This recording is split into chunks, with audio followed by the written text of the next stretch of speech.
All right, guys, what is going on? Today we're going to talk about a fragrance from the house of... What are we doing? Are we doing Etat Libre or Etat Libre d'Orange again? Yes, we are. This is a fragrance for men and women, even though the bottle, quite frankly, looks like women's, but we ain't going to judge a book by its cover. Boys, girls, strap up. Let's go for that ride.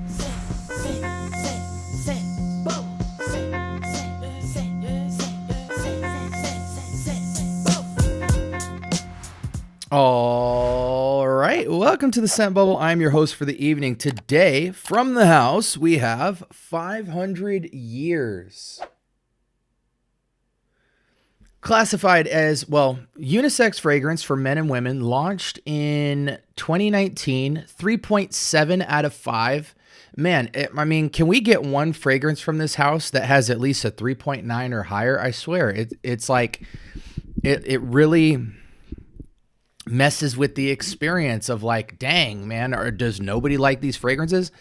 Let me just tell you guys, as somebody who's thoroughly evaluated this house even prior to this discovery set, you know, I took a long time off from it so that this would truly be like a reconvening with this brand, and so that I could focus on it and kind of, because, you know, they're very unique scents. I wanted to like spend some solo time just with that brand, only smelling these fragrances over the course of a week, to just try to figure it out. You know, not everything smells bad. Sometimes stuff is just like confusing. Some stuff is on a level you're not on and you have to change, and then you fall in love. I mean, you can't just spray the test strip all the time and fall in love with a fragrance. Sometimes a fragrance challenges you and helps you find yourself, and also challenges you to go to a place that you want to go but haven't gone yet. Like, it's a really deep thing. I don't want to get too deep. But anyways,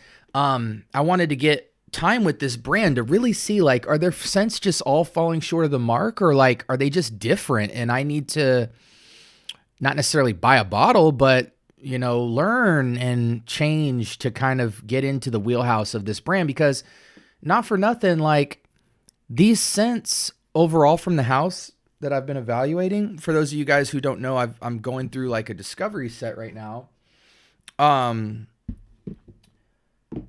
These blends don't feel like cheap. Like, I don't get a sense of cheap materials or like bad synthetics or like a lack of balance. These are just like really unique fragrances, for lack of more description. And so it like pains me to see such low scores with this house, because though I do agree with pretty much all these scores, it's not because of like stick out features that ruin the fragrance. It's more of just styles of perfumery I don't understand. And I think there's a difference, you know, between that and like smelling a clone or a cheap designer fragrance. And it's like, well, there's this synthetic smell, or, you know what, this is completely vanilla and nothing else. It's like, no, these are complex creations. They're finesse. They've got balance. But just at the end of the day, the blend, just though perfectly blended, is just not something I really know if I like. Like, I just see no connection to it. They're just so foreign. Anyways, all that out of the window. I didn't mean to get on a soapbox for this episode, but, you know, this house has really challenged me, because like I can see the artistic brush stroke from this house, and I'm really digging their uniqueness. But have they gone too far with that uniqueness? You know, I've always believed that genius artwork is the product of equally exercising risk-taking with disciplined refinement in a skill. So the best basketball player is going to be the one who is technically refined and sound, but also devoted an equal amount of time stepping outside of the box, outside of the sport, studying different ways that things can be done and innovating in the space, so that when both of those muscles are working together, creativity, foreign thinking, and skill and refinement, you get masterpieces. So this is a house that seems very much, you know, leaning into the out of the boxness and maybe they're flexing and exercising that muscle so much and not necessarily the refinement and the thinking about the audience side of it. And so it's coming out lopsided. I think that might be the case here. But again, I'm filibustering to this episode.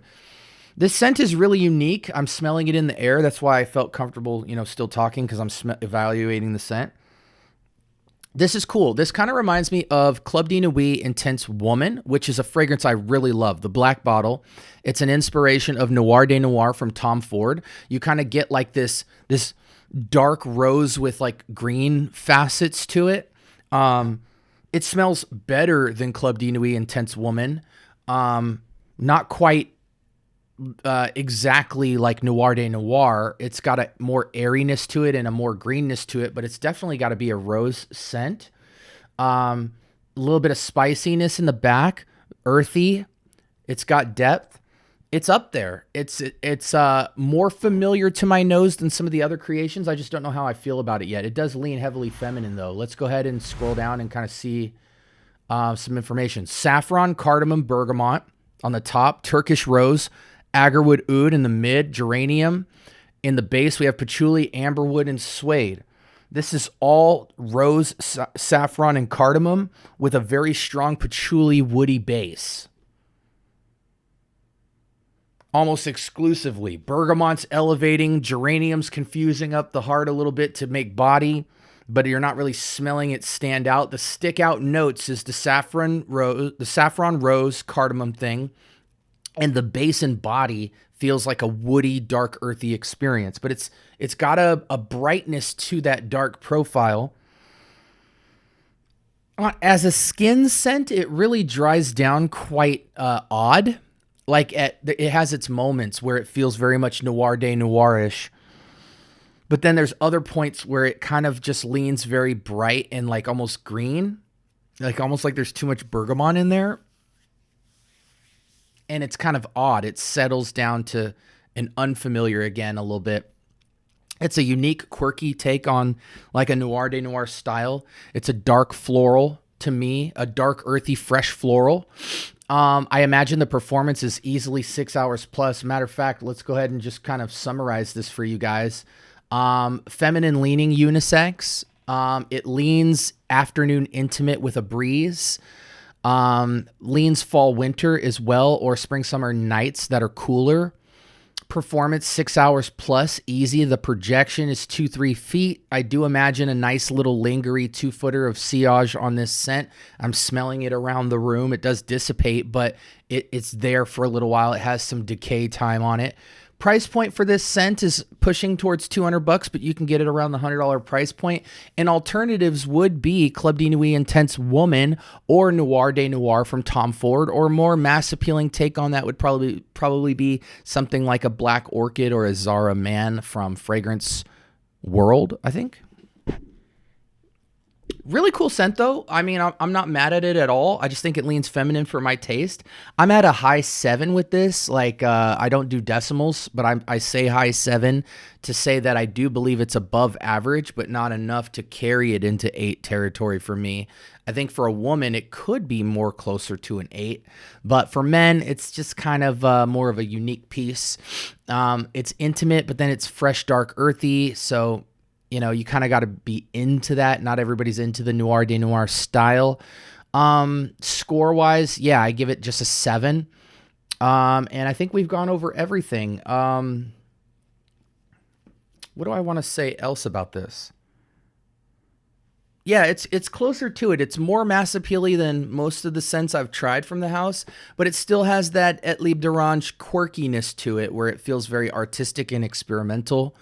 But the blend is nice. It's quality. Like there's nothing that, again, we're not dealing with bad synthetics, bad blend. It's just the concept itself of the scent profile is a bit quirky for me and my taste. Again, this was Etat Libre's, 500 years? Yeah. I mean, the bottle is stunning. Not for nothing. Let's check that bottle out again. What a stunning bottle. That's really cool design work.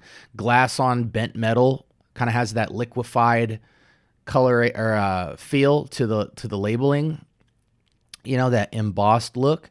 Really nice. 3.7, I think, is actually an accurate score here. But yeah, like, comment, subscribe. More importantly, turn on that notification bell. Talk to me. I do talk back. Guys, have you got the same experience from this house as I have? I feel like I tend to see the cup half full.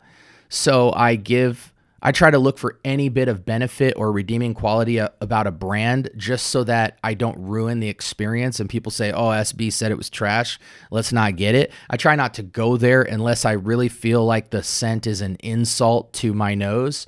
So, a lot of people might think I'm trying to glaze and stuff like that.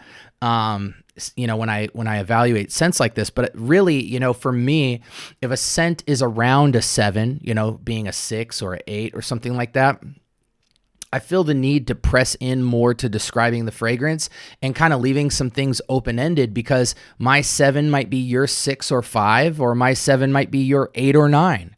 So I try to give more objective information to help you arrive at, do you want to get your nose on this? And that's why I try to stress the fact that this brand does have quality blends, and there's no like stick out, like odd things that we normally disqualify a fragrance for. It's more just the scent style is not in my wheelhouse.